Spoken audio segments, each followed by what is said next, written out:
Les villageois commencèrent à se demander ce qui était arrivé aux amis.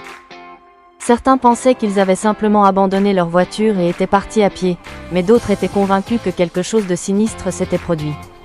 Des semaines passèrent, et les villageois commencèrent à oublier l'incident. Mais un soir, un des villageois, un vieil homme nommé Jacques, vit une lumière dans la maison abandonnée. Il pensa que peut-être quelqu'un était revenu dans la maison, mais lorsqu'il s'approcha, il vit que la lumière provenait d'une fenêtre du deuxième étage. Jacques décida d'aller voir ce qui se passait. Il entra dans la maison et monta les escaliers, son cœur battant la chamade. Lorsqu'il atteignit le deuxième étage, il vit que la lumière provenait d'une pièce qui semblait être restée inchangée depuis des années. Il entra dans la pièce et vit des photos des amis qui avaient disparu, ainsi que des objets qui leur appartenaient.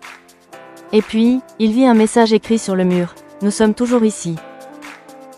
Jacques fut saisi d'horreur et se précipita vers la sortie. Mais lorsqu'il atteignit la porte d'entrée, il réalisa qu'il n'était pas seul. Il entendit des pas derrière lui, et lorsqu'il se retourna, il vit les amis disparus, leurs yeux noirs et vides, leurs visages déformés par un sourire sinistre. Jacques tenta de fuir, mais les amis disparus l'entourèrent, leurs bras tendus vers lui. Et puis, tout devint noir. Le lendemain matin, la police trouva Jacques dans la maison, catatonique et incapable de parler. Il ne fut jamais capable de raconter ce qui s'était passé dans la maison abandonnée.